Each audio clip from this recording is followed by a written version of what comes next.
DEI glossary then goes on to list a whole bunch of words associated with queer theory, like transmisogyny. What the hell is transmisogyny? Transmisogyny is a term coined by trans feminist activist Julia Serrano in her 2007 book Whipping Girl. Just as with other forms of intersectional oppression, it's not just about being oppressed for being trans and being oppressed for being a woman. It's about being oppressed for being a trans woman specifically. Wow, thank you for the National Defense, NSA. That's helpful. But does anybody know what these words actually mean? Welcome back to the JP Rex channel, my beautiful freedom-loving friend. That is you, and I'm glad you're here. This is where we like to call out the lies, hypocrisy, and corruption of tyrants, shine the light of awareness on woke absurdities, and highlight the amazing work of other freedom fighters. Now, there has been National Security Administration, top secret.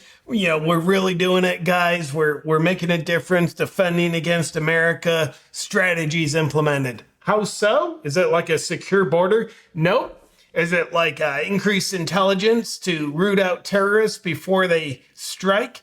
Nope. It's a woke glossary of terminology that the NSA has developed, 34-page document to be exact, and that's what they're focusing on. God help us all. And Senator Ted Cruz from the great state of Texas. Ted Cruz had some potent things to say. We'll take a look at a little clip of him, what he had to say about it. Then we're going to take a look at some scientists on TikTok. And then we're also going to tie it all together with a short clip to understand why is all this happening? The radical gender ideology, the radical gender terminology, made up words, critical race theory, transmisogyny, demigender, these words that you say like, oh, those sound very important, but I don't know what they mean. Seemingly nobody else does. So on that document, we can see Spencer Lindquist on Twitter says this, leaked NSA document.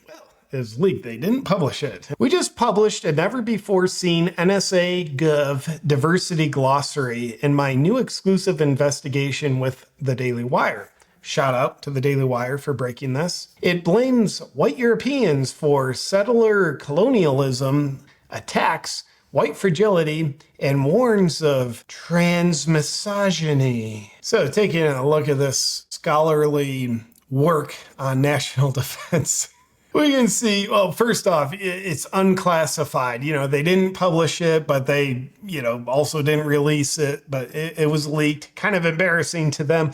But this is unclassified. Could you imagine if they actually classified this? Like, hey, guys, diversity, equity, inclusion, transmisogyny, two-spirit. Nobody can know about these terms. Yeah, actually, it's probably better that people don't know about them. But anyway, taking a glance at the document, page 1, the following is a glossary of terms and language commonly used in dialogue regarding diversity, equity, inclusion, and social justice to be used as a reference. FYI, these are not common terms whatsoever. They are very uncommon. They are hysterically abnormal. It is by no means a comprehensive list, and in every context, the meaning of these words may change and evolve. Of course, the meaning of these words, of course, will change and evolve. Changing the definition of words, that's very helpful. That helps us have a base of truth and fall off it. So that's why we change definitions of words. So thank you for pointing that out. This glossary and its definitions provide a starting point for engaging in open and honest conversation and is a tool meant to build a shared language of understanding. Cool. Invent a new language. Try to share that rather than using an already established common language, English. Problem with English is it's based on truth. This is not. Below are core diversity-related work terms. So we define diversity, the combination of differences that make people unique. Dude, I already feel our nation's more secure. Workplace diversity. We define diversity, now workplace diversity. It wouldn't possibly be diversity at the workplace, would it? Now let's have a separate definition. Workforce diversity is a collection of individual attributes that together help agencies pursue organizational objectives efficiently and effectively. Fact check false. It doesn't help organizations pursue objectives efficiently or effectively. I know people who are good, truth-seeking, rational-minded people who work for companies that have tried to do these DEI initiatives, and they all tell me this is the biggest waste of time. It is embarrassing. The company loses money by having their employees going through these kind of trainings, so it's not efficient and it's not effective. Seems like the NSA is lying. Hey, they wouldn't do that. Then we have equitable defined. Now, this is a very important word that seemingly came onto the scene in spring of 2020. Characterized by fairness, just, honest, and free from bias. Whereas equality means providing the same to all, equity means recognizing that we all do not start from the same place and must acknowledge and make adjustments to imbalances. The process is ongoing, requiring us to identify and overcome intentional and unintentional barriers arising from bias or systemic structures.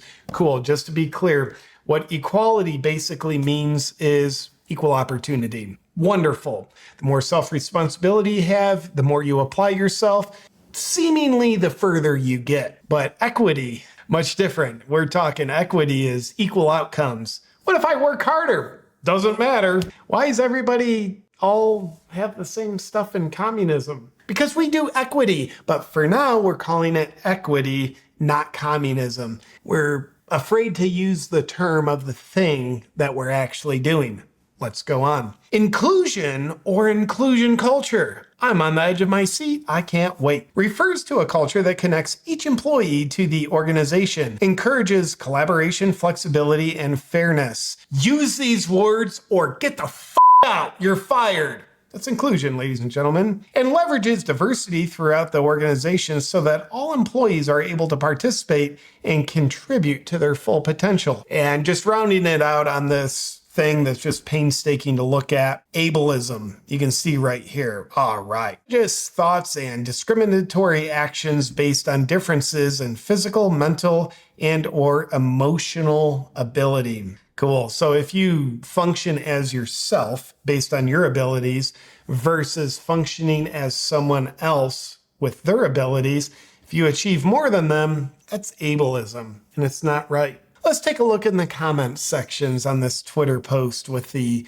NSA woke glossary. The poster, Spencer, goes on to say, it lists 327 DEI terms. It's a lot of made up words. Over 34 pages with words like Zer, whiteness, and pansexual. We'll get pansexual tonight with my whiteness. The definition for settler colonialism blames white European occupations of land in what is now the United States for leading to oppressive governance and white supremacy. Apparently, mostly white people came from Europe, came to this land, then fought those f***ing tyrannical English people so we could have freedom. And thus America was founded.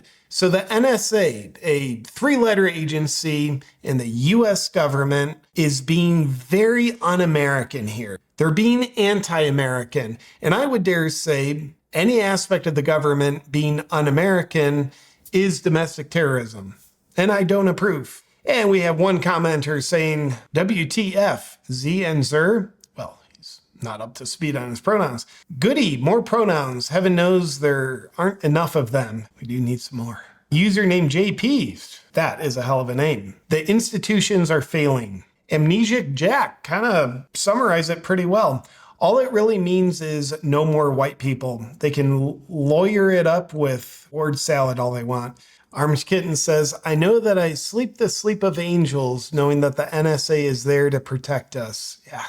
I mean, you just have to really imagine how much terrorism and how many American lives have been saved because of this NSA document. Thank you for putting your resources into this NSA. This is straight communism. Everything is about the collective and not the individual. That is true. In just a short summary, shout out Daily Wire, who broke this story, the leaked document. Title, It is Poison. Ted Cruz blasts NSA over woke diversity glossary uncovered by Daily Wire. We're going to hear from Ted in just a second. So the glossary pushes critical race theory and radical gender ideology. Article goes on. The glossary, first uncovered in an exclusive investigation from the Daily Wire, shout out, blames white Europeans for settler colonialism, promotes gender-neutral pronouns, ze and zer, which is very uninclusive to people who aren't gender-neutral, and even warns of transmisogyny. You might be saying, well, I don't know what that means.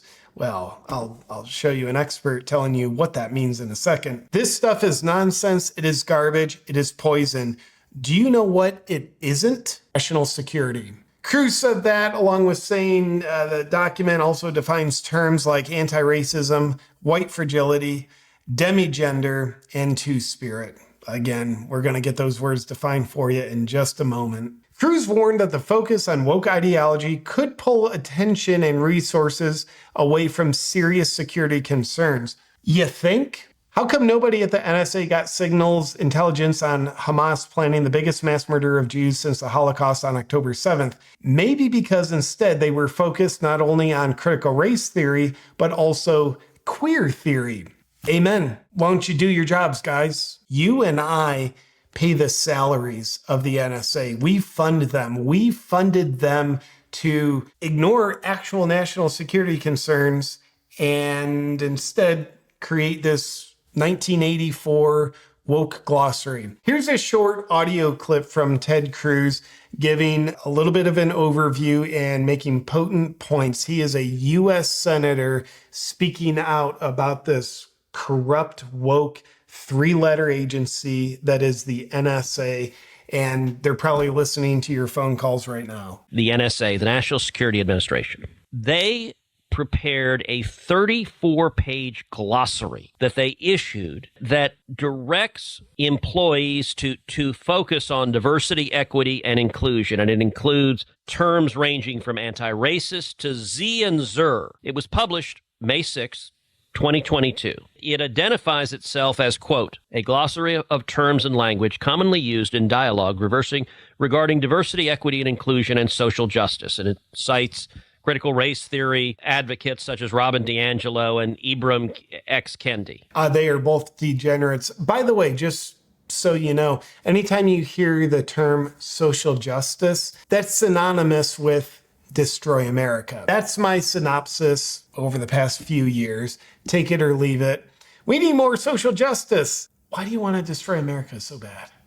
It cites DiAngelo, and it defines white fragility. All right, this is the NSA, mind you, defining. By the way, Robin DiAngelo, the woke author that wrote White Fragility, she's a white woman, and she loves talking about how bad white people are.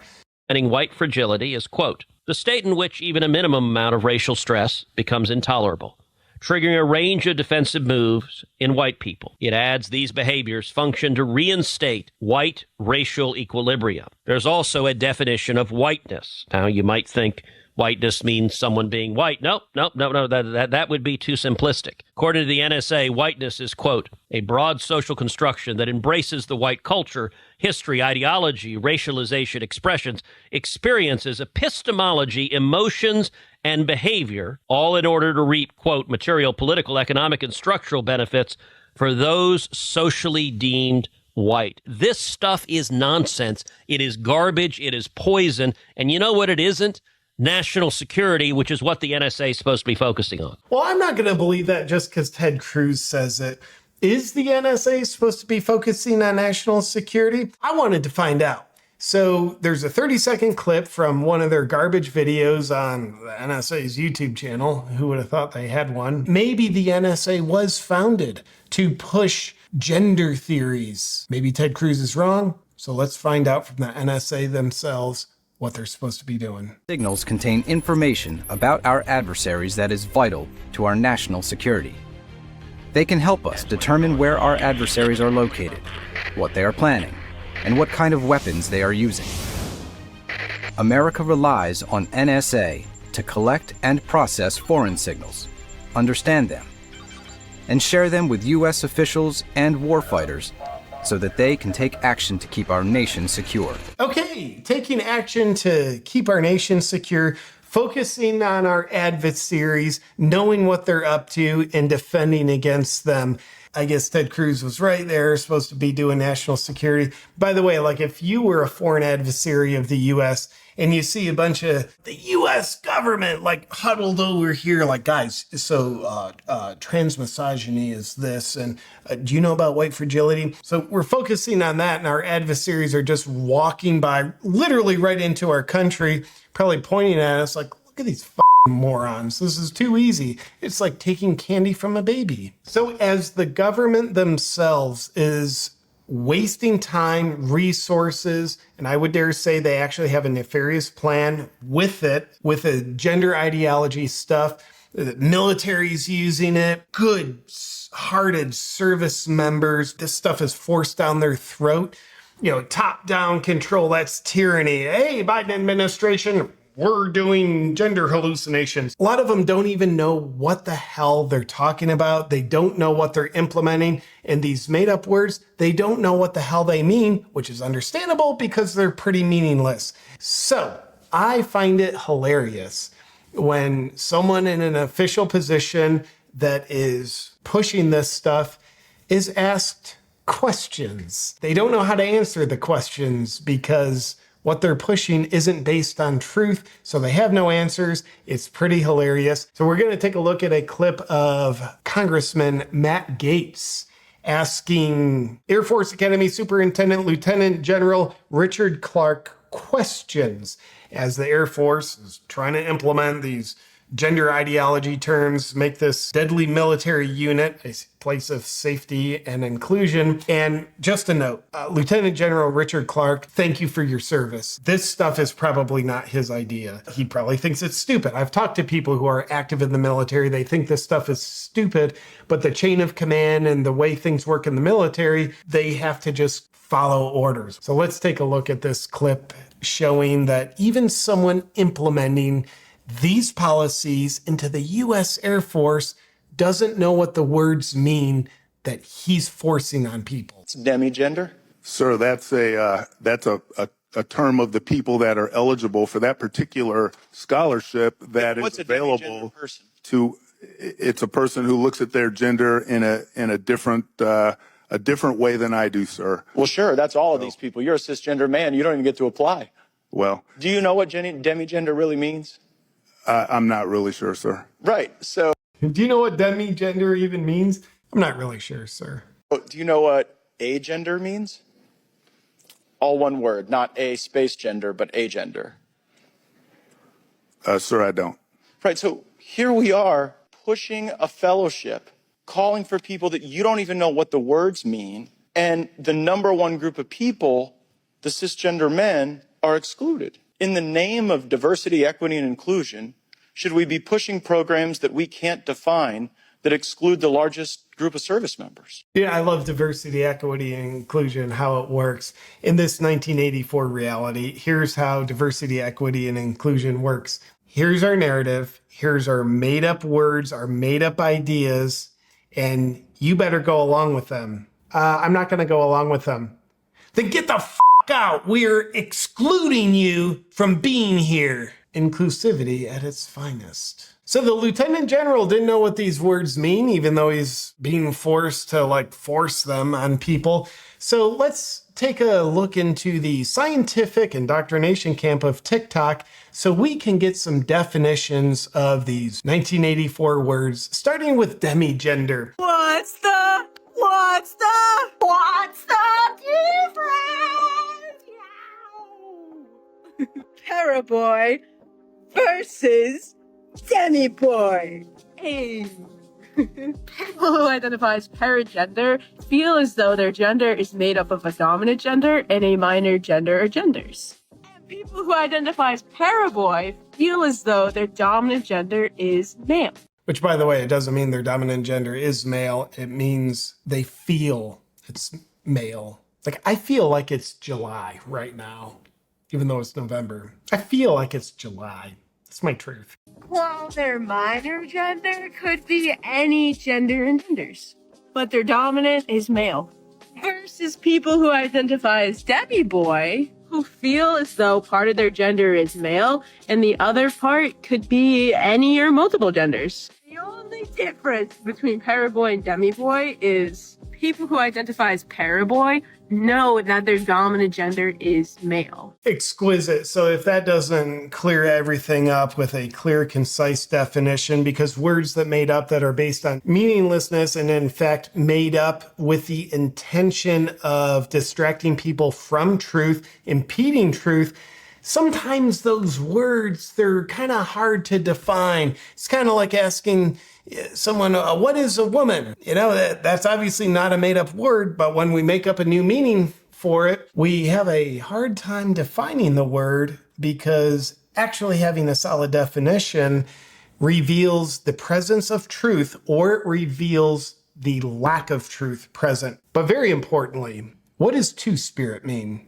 Because the NSA apparently thinks it's important enough to write about. I can only speak for myself as a two-spirit person, but I don't technically switch at will. I wake up and I feel more masculine or more feminine. Sometimes I don't feel a particular gender. Sometimes I feel a mixture of both, but you have to be Native American to identify as two-spirit. It's awesome. Then you wake up from a dream and it's like, oh, dude, did you have a bad dream? No, I just had a gender switch. But I think there's more we can learn about two-spirit. Just identify as non-binary. It's the same thing as two-spirit. Really quickly, let me explain why that's ignorant. You see, many indigenous nations use the term two-spirit as an English colonial settler term, kind of like a placeholder term that attempts to describe what exists individually, uniquely in so many different nations, something that is so beautiful and vast and complex. Things like sexuality, gender, ceremony, names, roles, culture, relationships, and so many more. So even though many of our beautiful two-spirit kin may identify as non-binary, saying that non-binary is the exact same thing as two-spirit essentially just erases all of those beautiful things that I just mentioned. It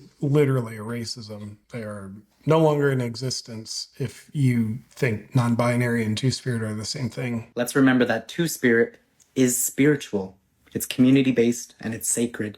And that is exactly why it is uniquely and exclusively for Indigenous people. But lastly, before we bring it home, I wouldn't be a responsible steward of information and entertainment if we didn't also seek to understand, well, first apologizing for whatever level of whiteness you have, what trans misogyny is. It's not what you think. It's important. And I want you to know about it while feeling ashamed hearing about it. I'm glad you asked this because I want to talk a bit about intersectional feminism. That term, intersectional feminism, there's a lot of no meaning in that term either. Trans misogyny is a term coined by trans feminist activist Julia Serrano in her 2007 book Whipping Girl, to refer to the specific forms of oppression targeted at trans feminine bodies. Just as with other forms of intersectional oppression, it's not just about being oppressed for being trans and being oppressed for being a woman. It's about being oppressed for being a trans woman specifically. You'll find this in other terms like misogynoir. So in other words, if you're a man dressed as a woman, you get to be as oppressed as other women while you're oppressing other women. Let me compete in your sport. I'll take your place. I'll beat you. I'll take the first place trophy. And boy, am I oppressed. This is something I think a lot of people miss about intersectionality. Oppression is not a simple game of addition, where you layer one problem on top of another, or where you can isolate one problem as separate from one another. Especially when it comes to things that manifest in our biology or our appearance, such as race, gender, transness, disability, fatness. We do not walk through the world as each of these things separately. Instead, we are targeted in ways specific to our manifestation of those intersections. Well, I do love me a good intersection. I think we are crystal clear that there is nothing but confusion, wishy-washiness, and no truth in these made-up terms. But why are these made-up terms being pushed on society? Certainly from our government, the Biden administration, and propagated throughout society, propagated on TikTok, propagated in Hollywood, people adopting them, continuing to propagate them. It's not because people are stupid. It's not by accident. It is by intelligent design. That design might be evil, but it's an intelligently designed plan meant to accomplish a goal. What is that goal? Well, I found a clip of Ted Cruz, once again, summarizing it beautifully. The world is divided between oppressors and victims, and Marx viewed it socioeconomically. The oppressors were the owners of capital, the victims were the proletariat, the working men and women, The solution he advocated was the violent revolution of the victims of the proletariat to overthrow the oppressors and to use government force and power to make that happen. Today's cultural Marxists apply that Marxist frame, but they apply it using different differentiators. So they apply it using race, that's critical race theory. They apply it using gender and sexual orientation, that's things like queer theory. And with respect to Israel, if you want to know why the radical left hates Israel, it is because they have defined Jews as oppressors, and they have defined Palestinians as victims. And so as a result, the cultural Marxists who run every major institution in America, they support the violent revolution of the so-called victims against the so-called oppressors. It's the poison that we're seeing spilling out on college campuses. It's the poison that we're seeing spilling out in the squad in the House of Representatives. Victims and oppressors.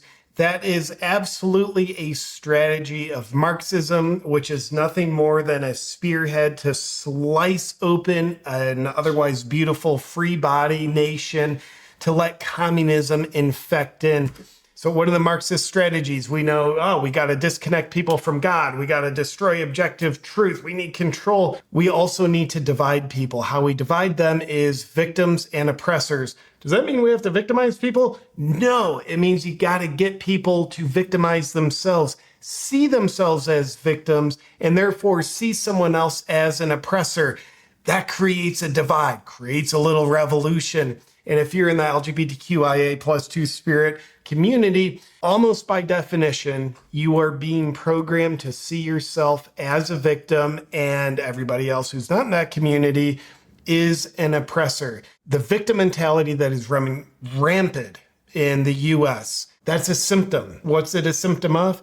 It's a symptom of the infection of communism. It's kind of like if you see someone with symptoms like vomiting, stomach ache, fever. Okay, those are symptoms. What are they a symptom of? Potentially the virus of the flu. So when we see the victim symptoms, that is a symptom of the virus of communism, and seeing how many people adopt the victim mentality. And part of the adoption is, well, these made up terms, I need these because they help position me and to being a victim, and seeing other people as a victim, other people as oppressors. It's being intentionally done. I don't like to say that, but it's absolutely the clearest way I do see it. And I don't say that to victimize us about, they're subverting communism into the US. Even our federal government is doing it. I don't say that to victimize ourselves, because I don't think we want to be victims of tyrants. I think we want to be victims over the tyrants. And part of becoming a victor over the tyrants is seeing the symptoms, understanding what's causing the symptoms. What are they symptoms of? Communism being implanted in people's brains and our culture. We see that so we can call it out and take action and make sure we continue living as free sovereign beings and certainly not fall for it. With that said, my beautiful freedom-loving friend, thank you for watching this video. I'll look forward to seeing you on our next one. But before that, I got a special message for you from a proud sponsor.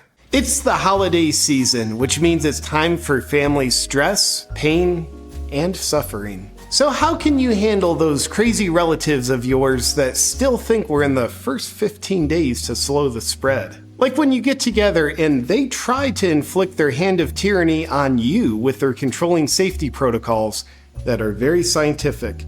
What can you do to eliminate that stress? Well, here at Awaken CBD, we recommend compassionately looking them in the eyes, pulling their mask down, coughing, and then giving them a big smile to spread the holiday joy. And though that'll be fun and well worth it, when that doesn't work, try relaxing with our Awaken CBD Day to Night bundle. It's complete with CBD energy soft gels for the day to help you put your crazy relatives in their place, and CBD sleep soft gels to help you sleep like a baby, no matter how much you offended everyone. And with this special offer, the Day to Night bundle offers you a 20% holiday savings. Click here to get yours. Enjoy.